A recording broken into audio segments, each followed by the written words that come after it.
চোখ বন্ধ করে থাকবো না।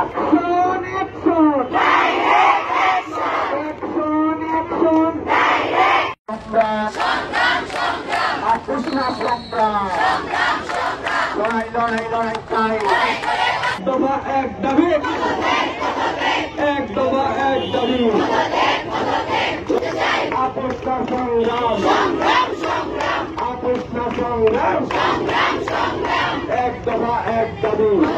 অন্যায় অত্যাচার নিপীড়নের সাথে শিক্ষার্থীদের সাথে খারাপ আচরণের সাথে জড়িত রয়েছে। এই শিক্ষার্থীরা তাদের যৌক্তিক দাবি নিয়ে তারা আর অন্যায় সহ্য করবে না।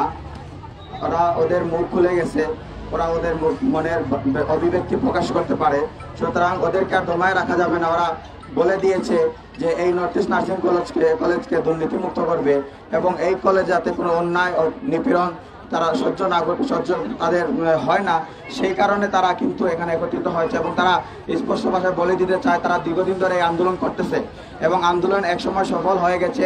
এখানে এলাকার সম্মানিত ব্যক্তিবর্গরা ছিলেন এবং আমাদের বাংলাদেশ সেনাবাহিনী ছিলেন এবং পুলিশ বাহিনী ছিলেন। ওনারা আমাদেরকে আশ্বস্ত করেছেন যে আপনাদের দাবিগুলো যেগুলো রয়েছে সেগুলো পূরণ হয়ে গিয়েছে, আপনাদের যে দাবিগুলো রয়েছে সেগুলো পূরণ হয়ে গিয়েছে, সুতরাং আপনাদেরকে পদত্যাগপত্র দেওয়া হবে।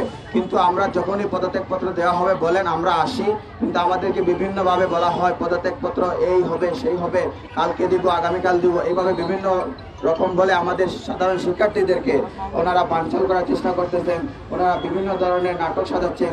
আমরা আর এগুলোতে বিশ্বাস করি না। আজকে আমরা এসেছি, আমরা আমাদের এক দফা এক দাবি, আমাদের পদত্যাগপত্র আমাদের হাতে দিবেন, আমরা এখান থেকে চলে যাব।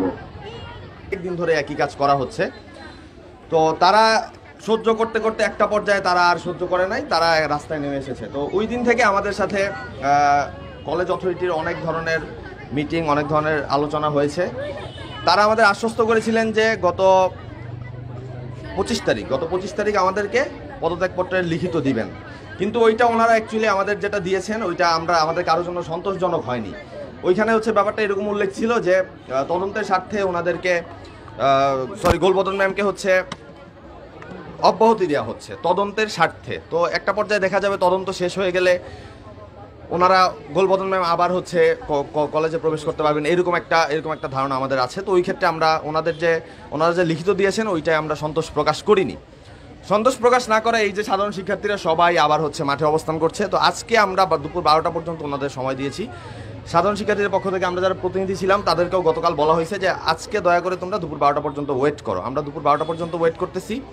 দুপুর 12টার পরে আমরা আমাদের কর্মসূচি আরও কঠিনতম অবস্থায় নিব। এর মধ্যে আরও যে ব্যাপারটা ঘটেছে, গতকাল রাত থেকে আজকে সকাল পর্যন্ত আমাদের হোস্টেলের কিছু শিক্ষার্থী আছে, প্লাস হচ্ছে যারা মেসে অবস্থান করে সাধারণ শিক্ষার্থীরা, তাদের অনেককেই নানা ধরনের হুমকি ধামকি প্রদান করা হয়েছে। অনেককে হোস্টেল থেকে টেনে নিয়ে যাওয়া হয়েছে, অনেকে মেস থেকে টেনে নিয়ে যাওয়া হয়েছে যে না তোমরা আন্দোলনে যোগদান করতে পারবা না। এইরকম নানা ধরনের হুমকি ধামকি শিকার হয়েও সকল শিক্ষার্থীরা আজকে এখানে উপস্থিত হয়েছে। কিছু শিক্ষার্থী হয়তো ভয়ভীতির কারণে আসতে পারে নাই, কিন্তু তারপর আমরা যা আছি আমরা হচ্ছে সংখ্যাগরিষ্ঠরা। তো আমাদের যে দাবিগুলো আজকে দুপুর 12টার মধ্যে আমাদের কাছে লিখিত পদত্যাগপত্র ওনাদের প্রদান করতে হবে, এটা হচ্ছে আমাদের সাধারণ শিক্ষার্থীদের পক্ষ থেকে আমাদের প্রতিনিধিদের বক্তব্য। যদি আমাদের দুপুর 12টার মধ্যে আমাদের যে পদত্যাগের লিখিত পত্র এটা যদি না দেওয়া হয় তাহলে সাধারণ শিক্ষার্থীরা এর চেয়ে কঠোরতম পরিস্থিতি, এর চেয়ে কঠোরতম কর্মসূচির ডাক দেবে তারা।